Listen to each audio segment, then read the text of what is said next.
El siguiente espacio es un programa de opinión. Clasificación A, apto para todo público.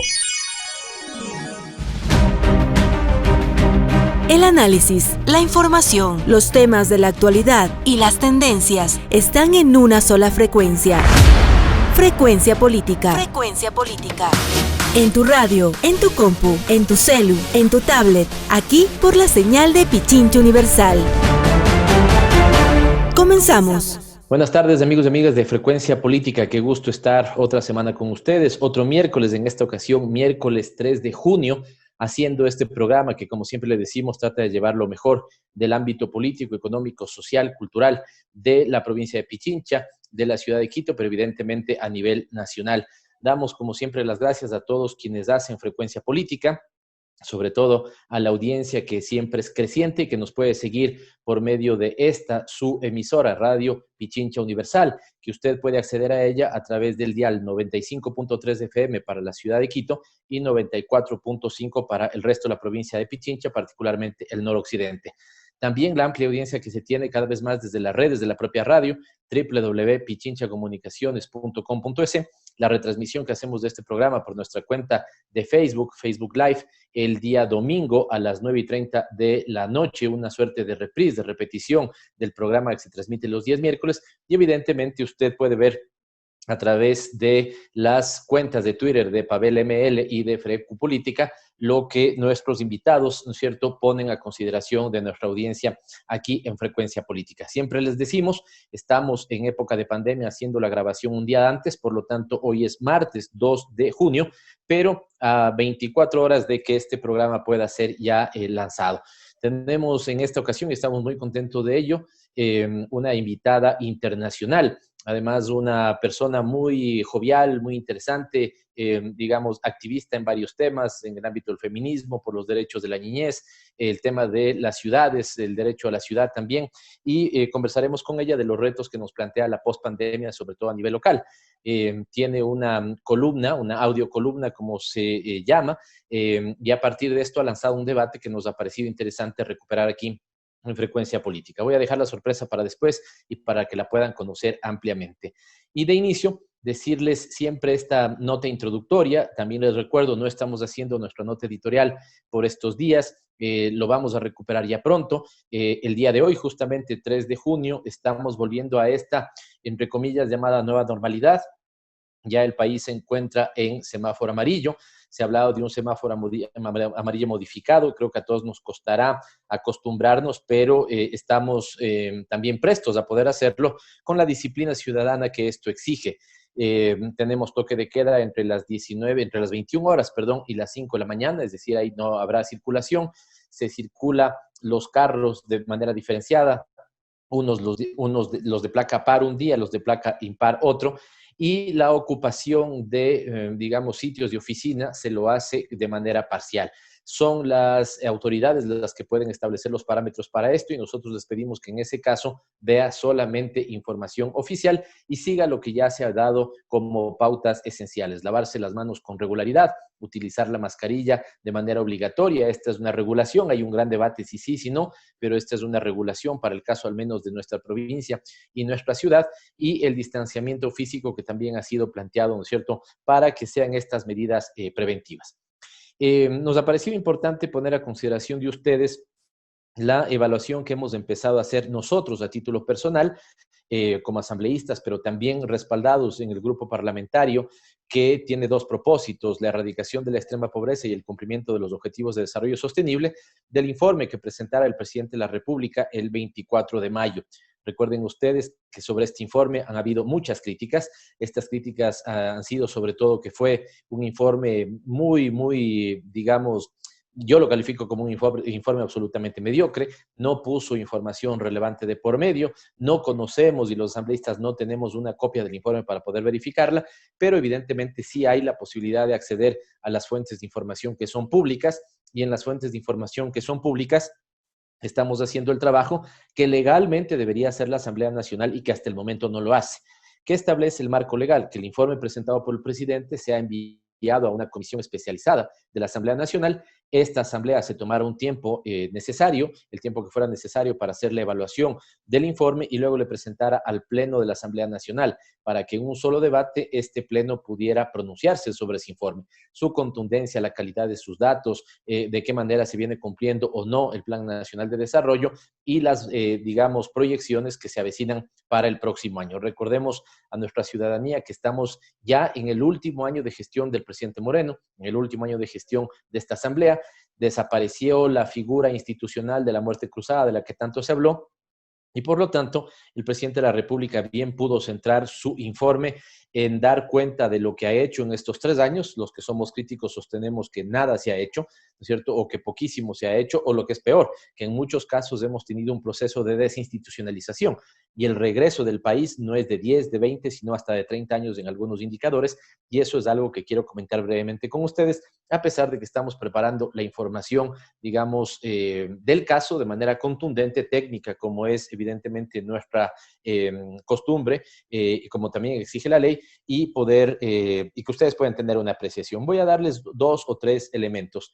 El Plan Nacional de Desarrollo, recuerden que ustedes que está estructurado por capítulos, por objetivos, y en los objetivos hay un conjunto de metas.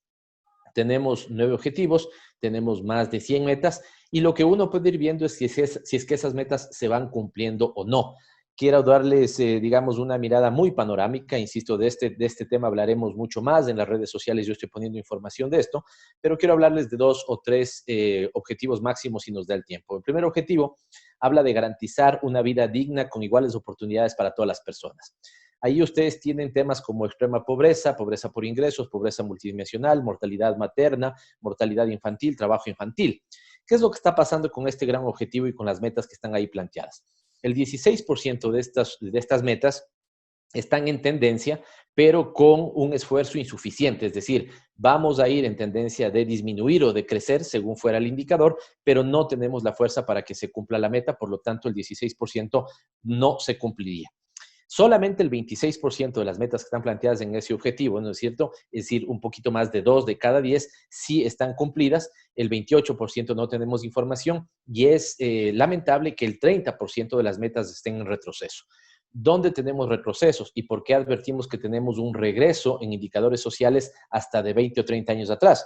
Porque en pobreza extrema por ingresos, en pobreza multidimensional, en hogares pobres con vivienda propia, en trabajo infantil, en desnutrición crónica y en sobrepeso y obesidad en niños, los indicadores tienen un retroceso increíble y esto es un tema que debería preocuparnos. El segundo objetivo, no vamos a alcanzar mucho más, habla del tema de interculturalidad y plurinacionalidad, rescatando y revalorando las identidades diversas. ¿Qué es lo que está pasando? Aquí, sobre todo, la desidia en el manejo de información de este objetivo es significativa. Más de la mitad, 53%, son datos que no tienen información actualizada. Estamos hablando de discriminación hacia las mujeres por orientación sexual o etnia. Estamos hablando de tasas de asistencia a la educación básica, media y superior, fundamentalmente en nacionalidades indígenas y pueblos afroecuatorianos. Fíjense entonces ustedes, ciudadanos, qué es lo que está pasando. Y finalmente los temas ambientales, nada más los voy a poner así en una breve repasada. Los temas ambientales también tienen un grave problema de falta de información, retroceso en algunas metas o claramente una tendencia que no será suficiente para que se pueda cumplir lo que está previsto en el Plan Nacional de Desarrollo. Insisto, conversaremos mucho más de estos temas en Frecuencia Política. Si hoy les he podido decir de manera breve 2 objetivos, luego podemos comentar algunos de ellos, así que al menos unos 3, 4 programas vamos a poder comentar este tipo de información. Siempre el agradecimiento para quienes nos siguen, siempre el agradecimiento para Paulina Enríquez, que hace la producción de este programa, el agradecimiento para el gran equipo que tenemos en Pichincha Universal, pero sobre todo también para Freddy y Eduardo, que desde la Asamblea nos están colaborando para que podamos hacer la grabación y que pueda tener usted un producto de la mejor calidad posible en las circunstancias que también nos permite la pospandemia. Así que una pausa corta e inmediatamente volvemos con Dialogando con. Los protagonistas de la información aquí en nuestra cabina, en Frecuencia Política. Dialogando con Política y estamos con nuestra invitada. Ella es mexicana y es Laura Ballesteros. Actualmente es secretaria ejecutiva de Women in Motion. es senadora suplente en México, es sobre todo activista, reguladora, experta en movilidad y políticas públicas, con más de 15 años de experiencia en el sector público y en la sociedad civil. Como diputada de la Asamblea Legislativa del Distrito Federal, Laura cambió la regulación de transporte en la Ciudad de México. Fíjense lo que eso significará, la Ciudad de México. Ya nos diremos que ella nos ponga en contexto. Si aquí en Ecuador somos 17 millones de ecuatorianos, solamente en la Ciudad de México tenemos más población que todo el Ecuador. Impulsando, esto lo hizo ella, la Ley de Movilidad y creó la Secretaría de Movilidad. De 2015 a 2018 se desempeñó como titular del nuevo modelo de movilidad y de la Subsecretaría de Planeación de la Secretaría de Movilidad del Distrito Federal de ese queridísimo país que es México y esa queridísima ciudad que es la Ciudad de México. Laura, qué gusto que estés con nosotros. Qué gusto, Pavel, para mí estar platicando contigo, con tu auditorio, con el maravilloso pueblo de Ecuador, pues es un honor. Y además, en estos momentos tan difíciles para todos, en donde desde la empatía y desde la solidaridad, toda América Latina debe de estarse tejiendo, ¿no? Bueno, primero cuéntanos cómo está en este momento México, la ciudad. Aquí lo debes haber visto. Se están haciendo famosas tus audiocolumnas, ya nos comentarás también de ellas, del medio en el que estás publicando, pero habrás visto qué es lo que pasa en Ecuador. Ecuador tuvo como epicentro sobre todo la ciudad de Guayaquil. Tuvimos un momento que fue dramático, dantesco, impropio para un Estado moderno. Cuerpos de personas fallecidas en las calles que no se recogían 2 o 3 días en las, viviendas donde fallecieron, que todavía no podían ser recogidas. Esto fue, dantesco. No hemos podido tener la información adecuada del caso. Y señalas tú para el caso mexicano, te lo digo que aquí es una cosa que también la estamos sufriendo, es que no hay las pruebas suficientes. Y esto es fundamental, sobre todo cuando quieres volver a esta nueva normalidad, porque un test de diagnóstico es el que te va a decir, tú sí estás contagiado con el virus, mantente todavía en cuarentena, o, ¿no es cierto?, puedes hacer la actividad normal. Fijémonos qué pasa con quienes están haciendo reparto de comida, que van a tener que hacer atención de personas. Es un tema muy complicado, pero allá en México, ¿cómo le están pasando? ¿Cómo está el tema de la pandemia? Mira, como sabes, México, al igual que Brasil, presentamos las cifras más altas de muertes y de contagios en América Latina.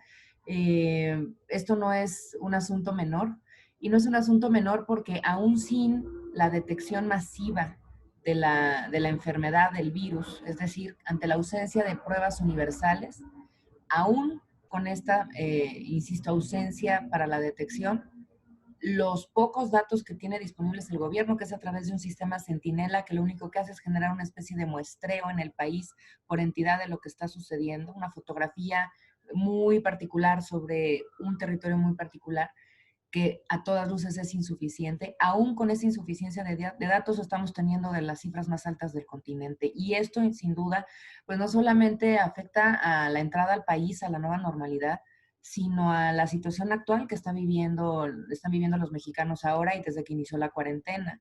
Te lo pongo incluso desde una experiencia personal. Yo hace 3 meses estuve con ciertos síntomas y ante la ausencia de las pruebas universales, pues tuve ausencia también de diagnóstico y de tratamiento. Y creo que mucha gente desde la cuarentena está viviendo una situación similar. Es decir, por un lado tienes a quienes tienen un COVID moderado o grave en situación de hospital, que son de los casos que conocemos, que son de los visibles y de los que evidentemente acá tienen toda la atención hospitalaria por parte del gobierno. Pero por el otro lado tienes también un grueso de la población que está en sus casas o estando en estado grave, que ya sucedió como en España o en Italia, que después el número de muertes se disparó cuando empezaron prácticamente casa por casa a estar pues haciendo las actas de defunción de las personas que fallecieron ahí. O por el otro lado, un segmento grande de personas que tienen o tuvieron un COVID de leve a moderado, que por no presentar los síntomas graves no llegaron al hospital, pero que por la ausencia de pruebas, insisto, no tienen ni tratamiento ni diagnóstico. Entonces, hay un problema grave ante la ausencia de pruebas en nuestros países. Ya lo veíamos venir en toda América Latina desde que inició la pandemia, Pavel, que lo que básicamente las cifras que estaban arrojando los países sobre muertes y defunciones y contagios no expresaban otra cosa más que la posibilidad y la capacidad de medición que tenía cada estado-nación. Y ya, ninguna otra cifra más allá de eso. Y nos estábamos quedando muy cortos ante lo que hizo Estados Unidos, Europa o Asia en estas mediciones. No quisiera extenderme más en la parte de la medición, pero sí decirte que está comprobado, y tú bien lo sabes, y esto ha sido un gran debate en México ante la ausencia de las medidas de gobierno con pruebas universales, que las pruebas universales no solamente funcionan para saber números e ir a rastrear el virus, sino que también son una herramienta de contención. Todos los países y todas las ciudades que han utilizado las pruebas masivas y universales como una herramienta de contención han tenido resultados muy buenos para aplanar la curva. Entonces, pues epidemiológicamente hablando y en materia también de control y contención, estamos cortos. El día de ayer, hace un par de días, el país alcanzó 10,000 muertes, insisto, con las deficiencias que se tienen de mediciones también en nuestro país. Y no son buenas noticias. Se ha reactivado el país hace ya 3 días, para ser exactos, ante una nueva normalidad que sucede todavía bajo un semáforo rojo, que no libera todas las actividades económicas clave, pero que sí detona una salida en falso para muchos mexicanos que deberían de seguir haciendo cuarentena ante la incapacidad de aplanar la curva. Entonces, este es el momento en donde se encuentra México hoy, que por desgracia no es distinto al resto de América Latina, especialmente, insisto, Brasil, quienes estamos pues encabezando la lista de muertes y defunciones. Efectivamente, digamos, los casos sintomáticos están dados en Brasil, están dados en México, pero te ponía también en contexto el caso ecuatoriano despuntó hace algún tiempo, ¿no es cierto?, como el país que al menos fue la semana anterior, junto con Suecia, era el país que más defunciones tenía por cada 100,000 habitantes, digamos, y esto en la escala ecuatoriana es complicado. Tal vez una última pregunta de contexto, Laura, para poder empezar con este debate que tú planteabas. ¿Dónde debemos afincar, digamos, la nueva normalidad, sin lo que puede hacer el Estado Nacional, más de lo que puede hacer los gobiernos locales? Pero tiene que ver con esto que también generó un debate en el Ecuador sobre esta lógica y es un debate que es extendido, me parece, a toda América Latina, ¿no es cierto? A veces desde la comodidad de quienes pueden llevar bien la cuarentena se dice los indisciplinados de la ciudadanía que no la puede llevar bien, ¿no es cierto? O que no ha cumplido a rajatabla, digamos, la exigencia de quedarse en la casa, pero lo que es cierto es que en nuestros países no son pequeños los porcentajes de población que no tienen muchas veces una casa donde pasar la cuarentena, que en esa casa hay un tremendo hacinamiento y que con claridad no comen mañana si no trabajan hoy. El problema de la informalidad, ¿no es cierto?, para muchos de los latinoamericanos es un tema, digamos, que está ahí latente y que crece de manera significativa en cada realidad o según cada realidad. Esto también se ha dado en México, digamos, el tema de la cuarentena ha podido significar que todos estén en la casa, cómo ha operado el Estado con medidas de alivio, de bonos, transferencias, o también han tenido un problema de tener mucha actividad, sobre todo de gente que tiene que, digamos, resolverse el día a día, la vida, ¿no es cierto? ¿Qué es lo que ha pasado allá? Si nos cuentas un poco, Laura. Sin duda, mira, creo que estás dando al clavo los dos grandes temas que han sucedido en México desde que la pandemia inició. Por un lado, ya tocamos el tema, son la falta de pruebas universales y con ello de datos contundentes de rastreo de contagios y por ello también de medidas y de estrategia para la reactivación del país. Por supuesto, también de tratamiento en términos de salud pública para la población. Y número dos, la crisis económica. Y esta crisis económica que en América Latina tan dura es, porque los números además no mienten. En México, tan solo en México, el 56% de la población está en la economía informal. De ese tamaño es el golpe de un paro total de actividades que generó la cuarentena COVID-19 y que ante la imposibilidad de las personas de quedarse en casa, justamente porque o se quedan en casa o no tienen acceso a alimento o a techo, les imposibilitó realizarla.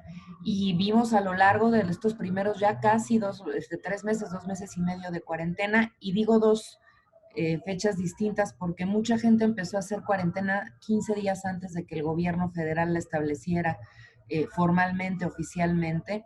Uno de los principales problemas a los que se enfrentó México fue justo esta entrada tardía a la cuarentena, mucha gente viendo lo que estaba sucediendo en el continente, cuando Argentina ya estaba en cuarentena, cuando varios países, incluso viendo el ejemplo de Europa y cómo les había afectado por no hacer cuarentena a tiempo, mucha gente decidió hacerlo antes de que el gobierno así lo hiciera.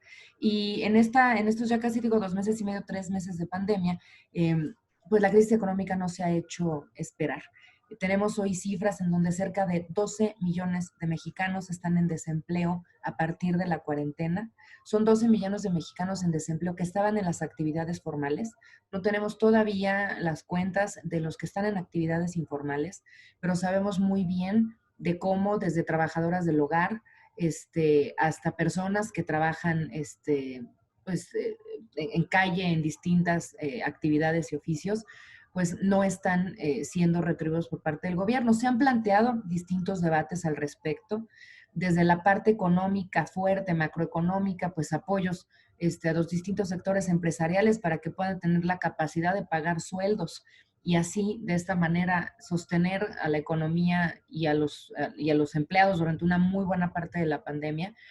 Sabemos que gran parte de la economía del país no son los grandes empresarios, son microempresarios de tiendas de abarrotes, de pequeñas fondas y restaurantes, es decir, personas que con su trabajo diario sostienen a varias familias más y que con apoyos del gobierno hubieran podido hacer algo mejor en materia de solidaridad para apoyar al menos un mes, mes y medio, 2 meses durante la pandemia a sus empleados. Y por el otro lado tenemos también el gran debate del ingreso vital.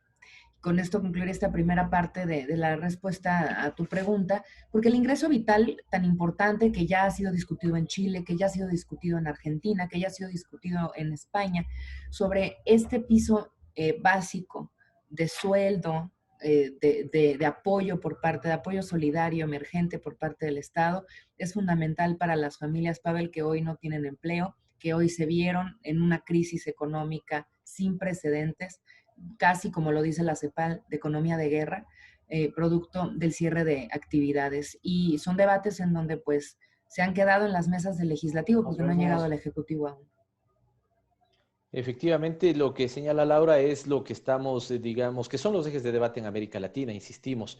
La realidad es muy parecida, aunque evidentemente la actitud gubernamental en cada caso es diferente. En el Ecuador y en este programa hemos puesto en debate esta renta básica, este salario vital, esta lógica de copago para que el Estado en un momento determinado pueda poner un alivio para que los empresarios, sobre todo esos micro, pequeños empresarios, puedan pagar la nómina de sus trabajadores. Hemos planteado también un piso de protección social, medidas que deberían atender, digamos, en este momento ya no de manera focalizada solamente a los segmentos pobres. Aquí nuestro planteamiento ha sido al menos a toda la población económicamente activa. Insisto, en algunos casos el debate está más, como usted puede ver, a nivel de estos programas, de analistas, de cientistas sociales o políticos, evidentemente de economistas, pero lastimosamente no permea la elaboración ni la hechura de las políticas públicas. Y esto, digamos, es muy importante que lo tengamos en mente porque solamente discutiendo de manera global algunas medidas que podemos poner en alivio de las poblaciones que más lo necesitan, es que vamos a poder contener, si es que acaso lo logramos, contener la pandemia del desempleo, el hambre y la desigualdad que seguramente incrementarán en nuestros países. Laura, planteabas un reto, un debate, digamos, importante. Y esta, conocí a Laura hace poquito, nos tocó también en el inicio de la cuarentena conocernos en Chile e invitados para una red de algunos líderes de América Latina sobre los temas de niñez. Yo llegué, debo comentarte que llegué de Chile y a los 2 días estuvo ya iniciada la cuarentena formalmente aquí en el Ecuador. Así que ya estábamos todos con cuidado, ya no habíamos podido saludar como nos caracteriza a los latinoamericanos, ya era un tema simplemente a la distancia. Y estamos volviendo después de esto doloroso que nos ha tocado vivir y sufrir a todos, volviendo a esta que se ha dado a llamar nueva normalidad. Quiero poner algunos temas para comentar contigo. El primero, lo decías tú en una nota, independientemente de la formación, sean sociólogos, políticos, economistas, todos coinciden en un tema: el mundo no será distinto. Y sumaba yo a esto que si no va a ser distinto, todo depende de que cosecharemos lo que podamos sembrar en este momento. Es decir, la discusión de los temas en este momento son fundamentales, porque si sembramos esos temas vamos a poder cosechar adecuadamente temas, digamos, adecuados, temas útiles para la humanidad, digamos, en su conjunto. Entonces, este es un tema, ¿no es cierto? ¿Cómo se avisora este tema de el mundo será distinto? Y en esta forma distinta en la que se nos presentará el mundo, tú pones un debate entre el Estado nacional y los gobiernos locales. Efectivamente, los estados nacionales están logrando y van a lograr en la recuperación, en la pospandemia, digamos, ponerse al ritmo de la gente, o serán más bien los gobiernos locales los que puedan hacerlo. Solo cierro con esta pregunta, digamos, en la que te puedes ampliar lo que quieras en estos dos ejes del debate, ¿no es cierto? Diciéndote que en el caso ecuatoriano, no exactamente por creer en los gobiernos locales, sino por la idea de lavarse las manos, compartieron la decisión de que el cambio de semáforo de rojo a amarillo, ¿no es cierto?, mucho más adelante a verde, caiga en responsabilidad o en una responsabilidad de los gobiernos locales. En inicio uno puede decir, bueno, ellos tienen el termómetro más claro de lo que está pasando en cada realidad, pero si no acompañamos a eso de los recursos necesarios, de las capacidades necesarias, también podemos enfrentar un problema. Cierro diciendo que en el Ecuador hay 221 municipios en un país que es pequeño, comparado sobre todo con un estado federal como el de México, 221 municipios, y la diferencia de capacidades entre unos y otros es inmensa. Por lo tanto, sí es interesante la vocación de llevar los temas hacia lo local, pero si no viene acompañado de un importante esfuerzo de acompañamiento, creación de capacidades y de canalización de recursos hacia lo local, la pregunta es, ¿haremos mejor o haremos peor? ¿Cómo ves este debate, Laura? Mira, creo que es justo también el debate central en México. También el gobierno federal, a partir de hace un par de días, inició este deslinde de responsabilidades sobre la pandemia hacia los gobiernos estatales, después que durante los casi primeros 2 meses y medio no los dejó operar desde el rastreo de casos hasta la implementación de pruebas universales, como muchos gobernadores mexicanos querían hacerlo. Puso ciertas normas estandarizadas a nivel nacional de cumplimiento, incluso pues se sabe que a nivel federal en México son quienes controlan la norma también sanitaria para saber qué tipo de pruebas pueden entrar al país, cuáles están oficialmente aceptadas, cuáles no, cuáles pueden ingresar incluso por puertos o por aeropuertos. Y con ese tipo de ejercicio de poder, el Estado federal, desde que inició la pandemia, estableció criterios muy básicos, como la entrada tarde a la cuarentena, como la desaprobación de la aplicación de pruebas universales para generar conteos y rastreos, y hoy la entrada temprana a la famosa nueva normalidad. Esas tres, voy a poner en número cuarto el tema del uso del cubrebocas, porque como tú dices, sigue a debate, pero cada vez es más grande el consenso de que su uso puede generar cierta contención de contagio o de ser contagiado.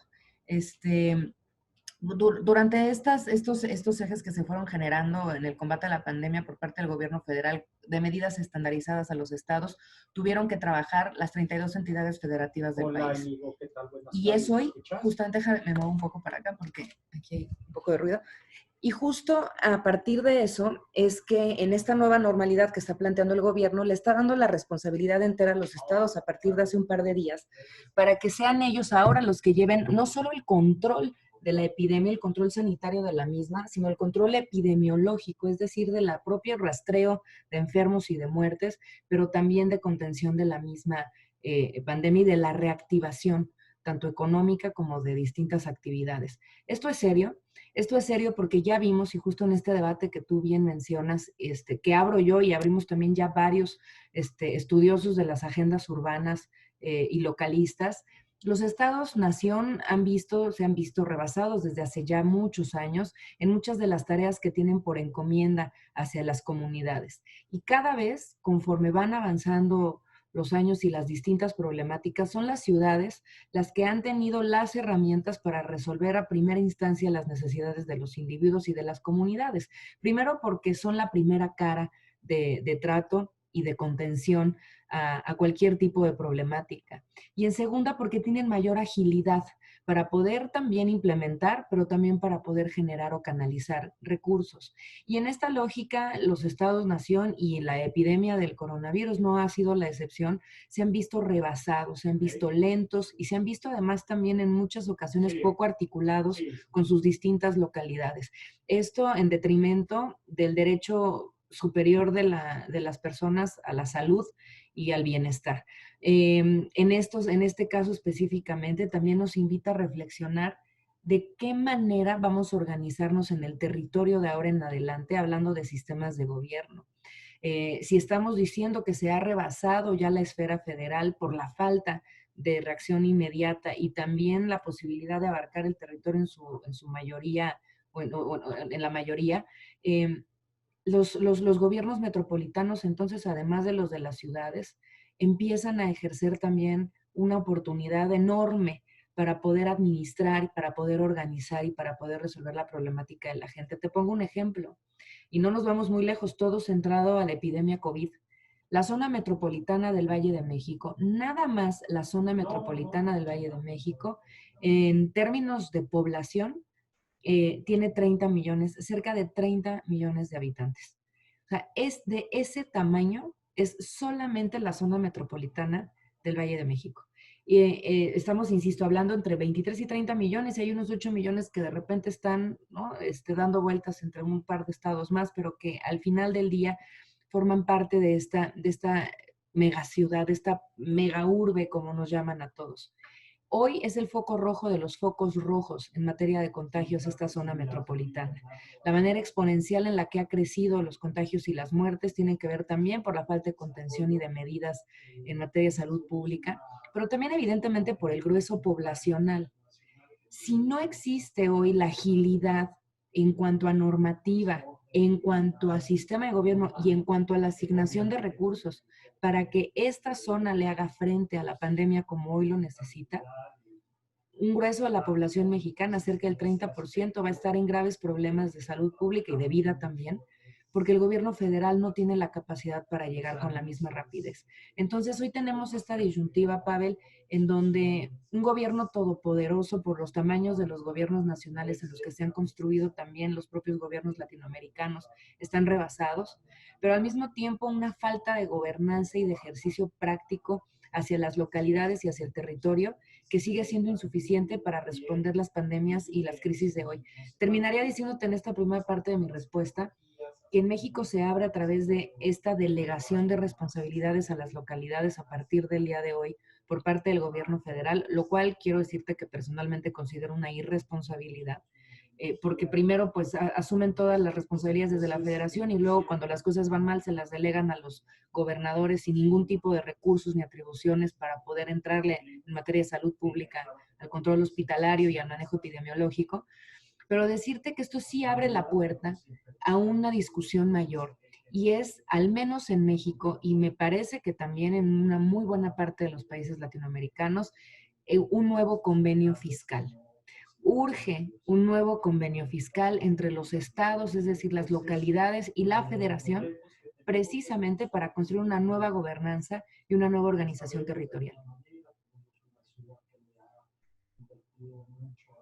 Bueno, este tema que pones en debate me parece central, Laura.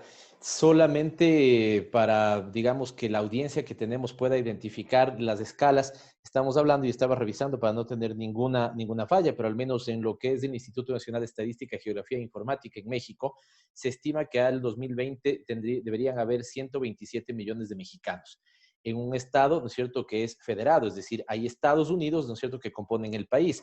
Realidad absolutamente distinta a la nuestra en términos de escala, digamos, porque el Ecuador es un país unitario, centralista, o unitario, digamos, ¿no es cierto?, que debería gobernarse de manera descentralizada, pero que no es la, digamos, unión de estados que componen el país, sino más bien es un estado que se divide en provincias. Tenemos 17 millones de ecuatorianos.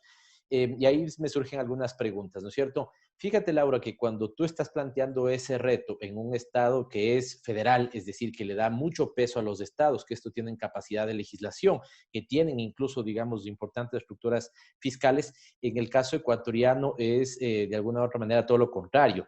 En este momento de crisis económica, además, se les adeuda recursos a los gobiernos autónomos centralizados, sobre todo a los municipios y también a las prefecturas. Nuestro nivel intermedio es la prefectura, no sería la gobernación, digamos, sino la prefectura. Y entonces, si a ti te parece que ya era importante, digamos, o que de alguna otra manera, sabiendo que se puede colaborar o se puede creer en que los gobiernos locales pudieran tener una parte en aliviar la situación, es de alguna u otra manera irresponsable que el Estado nacional, ¿no es cierto?, habiendo centralizado en un momento las competencias, habiendo centralizado, tal vez en algún momento sí es adecuado en una crisis, ¿no es cierto?, digamos un mando unificado y seguramente esto ameritaba en un primer momento, pero sí centralizaron todas las decisiones, sobre todo las duras, las más complicadas, del tema de test, el tema de la definición de cuándo entrabas a la cuarentena, ¿no es cierto?, los estándares de esa cuarentena. Ahora que quieres pasar a esta etapa donde la gente vuelve a salir a esta nueva normalidad, sí es complicado que delegues esa responsabilidad sin que les acompañes, ¿no es cierto?, de todo lo que tengas que acompañarles. Por un lado, capacitación para mejora de capacidades, ya te decía, fíjate que en el caso ecuatoriano, para que tengas una idea de escala, nosotros, a pesar de que la ley establece un mínimo de población, ¿no es cierto?, para que tengamos, para que un cantón o un municipio pueda tener un gobierno municipal, tenemos cerca del 70% que incumplen la disposición legal, por lo tanto, tienen menos de 25,000 habitantes, ¿no es cierto? Tenemos municipios que ya se constituyen como tal, es decir, son un gobierno local, pero de 10,000, 12,000, 14,000, en algunos casos 8,000 habitantes. ¿Cómo les delegas a ellos la posibilidad de enfrentar la nueva normalidad si les adeudas recursos por un lado, ¿no es cierto? Si no tienen la capacidad del manejo de competencias como de la salud por el otro, ¿no es cierto? Y entonces es un dilema. Te decía, si en México tú adviertes que de alguna u otra manera era complicado que el Estado federal entregara ahora una mayor responsabilidad a, digamos, cada uno de los estados para que puedan enfrentar el problema, imagínate cuál es el problema que se da también en una realidad como la ecuatoriana, digamos, en esa escala. Pues mira, ya empezábamos un poco a esbozarlo desde el bloque anterior. Creo que a nivel territorial es fundamental para definir estas nuevas formas de gobernanza y estas nuevas localidades. El gobierno hiperlocal va a ser básico, evidentemente, si estamos hablando de la alcaldía o estamos hablando del cantón o del barrio en sí mismo, de la cuadra, como le decimos también en México. Esa microgobernanza va a ser fundamental porque es la que va a resolver las necesidades más específicas, particulares, esa microescala que es tan importante y que es tan olvidada por las políticas, las grandes políticas públicas nacionales del Estado-Nación. Ese micronivel, que está además tan, insisto, tan olvidado y por eso es tan importante hoy, es fundamental de atención, pero también de construcción colectiva. Si tú te vas al nivel micro, al de la cuadra, al de la calle, a ese que solamente el gobierno local tiene acceso, solo se puede conseguir y conformar desde la participación de los vecinos, de la sociedad civil organizada, es decir, de este gran eje de gobernanza abierta y participativa, que insisto, solo en lo micro es posible tejerlo, por el nivel de confianza, por el nivel de trabajo y de incidencia, por las redes de colaboración y de organización que ya existen de las organizaciones que están trabajando esos microniveles. Pero si nos vamos a uno un poquito más grande sin llegar a la escala nacional, yo te diría los gobiernos metropolitanos, pero esto es algo que ya habíamos tocado en el bloque anterior. Los gobiernos metropolitanos deben cada vez tomar más fuerza. En algunas zonas del mundo ya la tienen, porque especialmente cuando estás hablando de megaciudades, de megaurbes, pero también de esta conglomeración de espacio territorial habitado que no necesariamente corresponde solo a una ciudad y que van generando pues una lógica de intercambios entre varias poblaciones, hace que el gobierno de metrópoli sea fundamental. En México estamos muy atrasados en esto, ¿eh? Podemos volver a ver a Chile, que ha logrado, por ejemplo, en la zona de Santiago de Chile, generar un buen gobierno metropolitano, mucho más visible y pues ya vinculado también con las decisiones federales. Tenemos también casos en España, en Francia, como la región metropolitana de Bordeaux, que funciona de maravilla desde hace casi 15, 20 años, con planes y continuidad justo esos 15, 20 años que han pensado en una visión de futuro desde entonces, y que entonces podrían ir sustituyendo poco a poco las deficiencias que tiene en materia de ejercicio de política pública y de combate a las desigualdades y también, por supuesto, a las necesidades de la población que tiene el Estado-Nación. Entonces, te diría a lo mejor esos tres primeros niveles en cuestiones territoriales para definir la nueva gobernanza. el micro, que es el de calle, el de la cuadra, el del barrio. Después nos vamos, por supuesto, al de la ciudad, al de la alcaldía, y después tendríamos que irnos definitivamente al metropolitano. Hay un libro muy bueno que justo recomiendo en mi audiocolumna sobre estos temas de gobernanzas locales, que se llama If Mayors Rule the World, de Richard Barber, ¿no? ¿Qué pasaría si los alcaldes gobernaran al mundo? Y plantea justamente a las localidades, las ciudades, como el nuevo actor. Y este libro tiene 10 años, ¿eh? Como el nuevo actor en la escena mundial para resolver desigualdades y necesidades, y que además, en términos también políticos, comenzarán a tener una relevancia mucho más importante que el Estado-Nación. Y empezamos a ver incluso en el concierto internacional cómo hay ciudades que están mucho más posicionadas que países enteros, ¿no? Y en esa lógica, pues es justamente por los resultados que están obteniendo en materia de indicadores, generar bienestar para su población.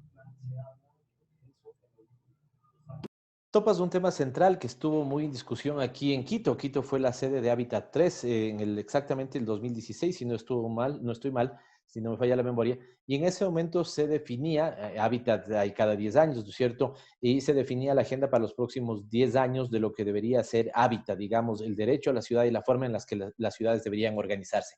Es cierto y me parece, digamos, interesante la discusión que planteas. Unas son las cosas que se pueden hacer a nivel del barrio, ¿no es cierto?, de la parroquia, de la comunidad, donde la participación ciudadana es fundamental, la cercanía, el conocerse con las personas.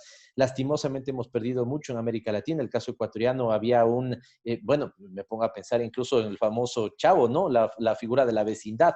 La gente se conocía, conocías al vecino, sabías dónde trabajaba, qué hacía. Esta era la dinámica que teníamos muchas veces antes. De sociedades individualizadas cada vez se alejan más de esta forma de compartir comunitariamente. Veo que hoy empieza a resurgir esto, sobre todo desde el ámbito económico. Veo que hoy la gente se empieza a, digamos, conectar. Conozco al proveedor de pan de tal cosa, conozco, y terminan haciendo una suerte como de enclave muy pequeño, ¿no es cierto?, a nivel de barrio, de localidad. Otras serán las dimensiones de la ciudad y otras serán las dimensiones de la política pública que ponga el nivel nacional. Hablábamos, por ejemplo, del salario mínimo, hablábamos de una renta básica, es decir, poner esto en adecuada comunión es lo adecuado y nos parece interesante ese debate que deberemos seguirlo teniendo, Laura. Pero estoy en la parte final y me voy con tal vez una última pregunta, o dos últimas preguntas, si el tiempo me permite, con ya elementos muy pequeños. Y ahí trato de aprovechar, no pequeños, sino más bien muy de sentir cotidiano de la gente. Y ahí trato de aprovechar tu experticia en términos, por ejemplo, de movilidad. Va a ser un gran reto ahora el tema de la movilidad, ¿no? Digamos, yo he viajado en México en pecero y he viajado en metro, digamos, y es una cosa que en este momento va a ser imposible hacerlo. Movilidad alternativa, formas nuevas de trabajo. ¿Qué dos, tres cosas, Laura, ves en lo concreto que van a afectar la vida de las personas y que tenemos la oportunidad de enfrentarlas de manera distinta? Mira, creo que primero partiría de un concepto. Se ha hablado mucho de la movilidad sustentable desde hace también ya varios años, como el gran pendiente de muchas ciudades latinoamericanas y del mundo, por la extrema motorización a la que hemos estado pues, inmersos desde la planificación hasta la implementación. Sin embargo, este concepto de movilidad sustentable tan acariciado y tan soñado por todos, ante la aparición de esta pandemia, no desaparecerá, pero va a comenzar a generar una fusión con el concepto de resiliencia. Entonces, empezamos a pensar a partir de ahora, en esta nueva normalidad, en una movilidad sustentable, pero también resiliente. ¿Qué quiere decir esto? Que todas aquellas infraestructuras faraónicas de vialidades elevadas, de estas grandes obras que ya solamente conectan a los automóviles y no a las personas, que no generan ciudades compactas, que siguen apostando a la dispersión y la expansión y por supuesto al aislamiento de las personas y a la falta de acceso de las mismas hacia la ciudad central y el derecho a la ciudad, comenzará a desaparecer no solo porque ya no es sustentable en materia de medio ambiente, sino porque ya no es resiliente para las ciudades en materia de crisis. ¿Qué quiero decir con esto? No habrá dinero. Entonces, todos los presupuestos que tienen hoy los gobiernos locales y nacionales se van a tener que replantear ante esta crisis. Y estos son presupuestos muy caros, los que han pagado las vialidades grises elevadas que han motorizado nuestras ciudades. Por eso han preferido construirlas siempre, ¿no? Entonces, digamos, gasto faraónico, como le llamamos, esta construcción de elefantes blancos que tanto daño le han hecho a nuestras ciudades y que han sin duda matado la escala humana, van a desaparecer en esta nueva fase porque la falta de recursos lo va así a impedir. Otro punto que me parece importante, se abre una gran oportunidad para la movilidad activa. ¿Qué quiere decir? O sea, así como desaparece por un lado por la falta de dinero las infraestructuras pesadas, le abre el paso a las infraestructuras ligeras, sustentables, resilientes, como es la caminata y la bicicleta, a nivel de piso, con una muy buena infraestructura que permita la sana distancia, que permita también la movilización de actividades esenciales y después las no esenciales, pero que en este nivel de calle van a rescatar una parte muy importante que se estaba perdiendo en las ciudades. Y número 3, una gran paradoja con el transporte público, porque si bien es lo deseable, sigue siendo lo deseable en materia de movilidad, en materia de acceso, en materia también de atención a las desigualdades y de efectivos los derechos, la falta de usuarios, el decremento de usuarios en el transporte público traerá una fuerte crisis a estos sistemas que, de no verse acompañados por un gasto extraordinario por parte del gobierno, puede venir un colapso importante en los sistemas de movilidad de transporte público de las ciudades. Hablando justo nada más de esto, yo pondría sobre la mesa estos 3 grandes temas que la nueva normalidad tendrá que dictar y que, como ya lo vimos durante la cuarentena, la movilidad y el transporte deberá ser un eje básico de la reactivación en los planes de las ciudades. Encantado de haber podido tener esta charla contigo, Laura. Tenemos algunos enfoques en debate a nivel de política general, pero compartimos la idea de que este es un momento para aprovechar que lo que sembremos en la discusión de política pública hoy será fundamental para que cosechemos mañana, digamos, un conjunto de mejorías para nuestra sociedad. Estamos hablando desde mayores niveles de igualdad, mayores niveles de equidad, pero también estamos hablando de sociedades ambientalmente más amigables, estamos hablando de una sociedad que se vuelve a reconectar, de niveles de solidaridad que se dejan ver en lo local, así que hay muchos temas que seguramente los vamos a poder seguir comentando. Ella es Laura Ballesteros, les invitamos a que la puedan seguir. Yo vi sobre todo que en su cuenta Twitter lanzaba, digamos, este debate. Insisto, la conocí hace poco, compartimos también el tema de nuestra convicción de que trabajar por la niñez de 0 a 5 años en este momento es fundamental. Ella hace una interesante conexión entre, por ejemplo, niñez y la calidad de aire, que es algo que estuvimos discutiendo en Chile, que pareció bien interesante, ¿no es cierto? Es senadora alterna allá en México y amiga de esta casa. Así que muchísimas gracias, Laura, por haber estado con nosotros. Pavel, gracias a ti. Un saludo enorme a toda la gente en Ecuador. Toda mi empatía, toda mi solidaridad y bueno, pues nada más decir que esto nos sirva a todos para seguirnos contagiando, pero de solidaridad.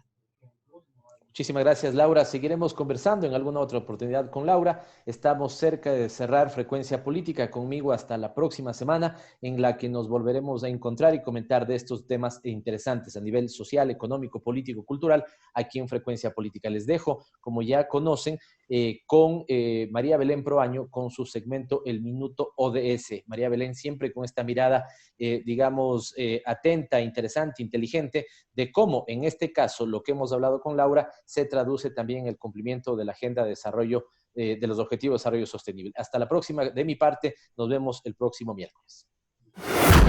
Es tiempo de más información. En Frecuencia Política, El Minuto ODS. Buenas tardes con todos. El COVID ha cambiado la manera en la que vivimos, en lo que ahora llamamos una nueva normalidad. Las medidas para contener la propagación del virus han cambiado la manera en que vivimos y si bien el modo de vida de las ciudades ha sido un problema, también puede ser parte de la solución. En términos de planificación urbana, la pandemia brinda una oportunidad para diseñar un nuevo modelo urbano que plantea la necesidad de crear espacios con diversidad de casas, tiendas, escuelas y lugares de trabajo en un área y que incluya conectividad e infraestructura para ir en bicicleta y caminar. Las llaman supermanzanas y tienen como objetivo recuperar el espacio público para la gente, reducir el uso del automóvil, la contaminación, los niveles de calor, al aumentar los espacios verdes.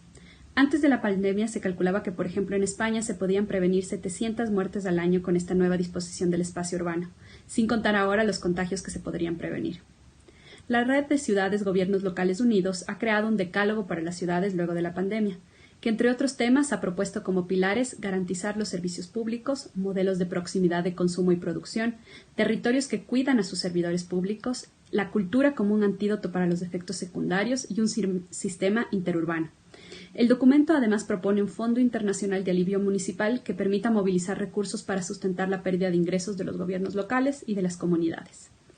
Reconocidos urbanistas del mundo han concluido que las ciudades post-pandemia tendrán que romper algunos paradigmas. Uno de los más fuertes es el uso del automóvil para la movilización. Las ciudades no pueden planificarse para segregar parte de la población. Se necesitan ciudades espacial y socialmente integradas. Otro punto en común es que las comunidades dependen mucho de las grandes corporaciones. La microeconomía aguanta las tragedias. Por ello, prácticas como los huertos urbanos pueden generar intercambios en la comunidad que son deseables. El cambio en las ciudades necesitará voluntad política y financiamiento desde el nivel nacional para que los recursos lleguen a todos los niveles. De lo contrario, seguiremos paliando la situación, pero no solucionándola. Soy María Belén Proaño y este fue el Minuto ODS.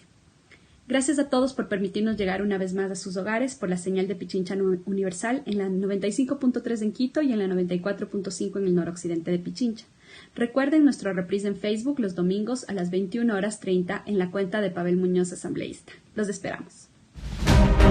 Gracias por acompañarnos. Aquí termina Frecuencia Política. Hasta la próxima semana. Este fue un programa de opinión. Clasificación A, apto para todo público.